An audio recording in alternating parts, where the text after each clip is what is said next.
ನಮಸ್ಕಾರ ಗೆಳೆಯರೆ. ಗೆಳೆಯರೆ, ಇವತ್ತು ಮೋದಿ ಸರ್ಕಾರದ 2ನೇ ಅವಧಿಯ ಕೊನೆಯ ಬಜೆಟ್ ಮಂಡನೆಯಾಗಿದ್ದು, ಇದರಲ್ಲಿ ಹಣಕಾಸು ಸಚಿವೆಯಾಗಿರುವಂತಹ ನಿರ್ಮಲಾ ಸೀತಾರಾಮನ್ ಅವರು ಹಲವು ಘೋಷಣೆಗಳನ್ನು ಮಾಡಿದ್ದಾರೆ. ಇಲ್ಲಿ ರಕ್ಷಣಾ ಬಜೆಟ್ನ ಬಗ್ಗೆಯೂ ಮಾತನಾಡಲಾಯಿತು.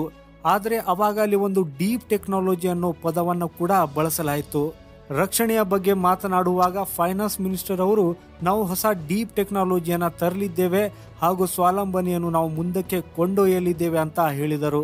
ಇಂಥದ್ರಲ್ಲಿ ಪ್ರಶ್ನೆ ಏನಿದೆ ಅಂದರೆ, ಈ ಡೀಪ್ ಟೆಕ್ನಾಲಜಿ ಏನಿದೆ ಅನ್ನೋದು. ಗೆಳೆಯರೆ, ನಿಮ್ಗೆ ಹೇಳೋದೇನೆಂದರೆ, ಈ ಡೀಪ್ ಟೆಕ್ನಾಲಜಿ ಅಂದರೆ biotech, quantum computing, AI robotics, advanced materials, green energy, advanced computing, aerospace ಮುಂತಾದ ಕೈಗಾರಿಕೆಗಳು ಡೀಪ್ ಟೆಕ್ ತಂತ್ರಜ್ಞಾನದ ಅಡಿಯಲ್ಲಿ ಬರ್ತವೆ. ಆದರೆ ಇಲ್ಲಿ ವಿಶೇಷವಾದದ್ದು ಏನಂದ್ರೆ, ಈಗ ದೇಶದ ರಕ್ಷಣೆಯ ವಿಚಾರದಲ್ಲಿ ಖಾಸಗಿ ಕಂಪನಿಗಳಿಗೆ ಹೆಚ್ಚಿನ ಅವಕಾಶಗಳು ಸಿಗಲಿವೆ. ಜೊತೆಗೆ ಸ್ವಾವಲಂಬನೆಯತ್ತ ಹೆಚ್ಚಿನ ಗಮನ ಹರಿಸುವುದು ಆಗಿದೆ. ಯಾಕಂದ್ರೆ ಇಲ್ಲಿ ನೋಡೋದಾದ್ರೆ ದೇಶದಲ್ಲಿರುವ ಖಾಸಗಿ ಕಂಪನಿಗಳ ಹತ್ತಿರ ಈ ಎಲ್ಲ ತಂತ್ರಜ್ಞಾನಗಳು ವೈಜ್ಞಾನಿಕ ಪ್ರಗತಿಯಲ್ಲಿ ತೆಗೆದುಕೊಂಡು ಹೋಗಲಿದೆ. ಅಂದ್ರೆ ವಿಜ್ಞಾನವನ್ನು ರಕ್ಷಣೆಯೊಂದಿಗೆ ಜೋಡಿಸುವ ಮೂಲಕ ದೇಶವನ್ನು ಇನ್ನಷ್ಟು ಶಕ್ತಿಯುತವಾಗಿಸುವ ಯೋಜನೆ ಇದೆ. ಹಾಗೂ ಜೊತೆಗೆ ಸ್ವಾವಲಂಬನೆಯ ಬಗ್ಗೆ ಚರ್ಚೆಯೂ ಕೂಡ ನಡೆಯಿತು. ಅಂದ್ರೆ ಕೇಂದ್ರ ಸರ್ಕಾರ ದೇಶದ ಭದ್ರತೆಯಲ್ಲಿ ಬಳಸಲಾಗುವ ಎಲ್ಲ ಶಸ್ತ್ರಾಸ್ತ್ರಗಳು ಮತ್ತು ತಂತ್ರಜ್ಞಾನದ ಉಪಕರಣಗಳನ್ನು ದೇಶದಲ್ಲೇ ತಯಾರಿಸಬೇಕೆಂದು ಬಯಸುತ್ತಿದೆ. ಆಮದು ಕನಿಷ್ಠವಾಗಿರಬೇಕು ಮತ್ತು ರಫ್ತು ಸಾಧ್ಯವಾದಷ್ಟು ಹೆಚ್ಚು ಇರಬೇಕು. ಕಳೆದ ವರ್ಷವೇ ದೇಶದ ರಕ್ಷಣಾ ಉತ್ಪಾದನೆಯು 1 ಲಕ್ಷ ಕೋಟಿ ರೂಪಾಯಿ ಆಗಿದೆ. ಈಗ ಇಂಥದ್ರಲ್ಲಿ ಬಜೆಟ್ ಅಲ್ಲಿ ಆಗಿರುವಂತ ಈ ಘೋಷಣೆಯು ಬಹಳ ಮಹತ್ವದಾಗಿದೆ.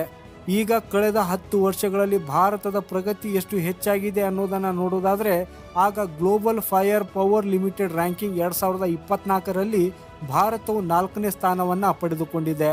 ಅಂದ್ರೆ ಭಾರತವು ವಿಶ್ವದ 4ನೇ ಅತ್ಯಂತ ಶಕ್ತಿಶಾಲಿ ಮಿಲಿಟರಿಯನ್ನ ಹೊಂದಿದೆ. ಈ ವಿಷಯದಲ್ಲಿ ಭಾರತವು ಇಂಗ್ಲೆಂಡ್, ಜಪಾನ್ ನಂತಹ ಅಭಿವೃದ್ಧಿ ಹೊಂದಿದ ದೇಶಗಳಿಗಿಂತ ಮುಂದಿದೆ.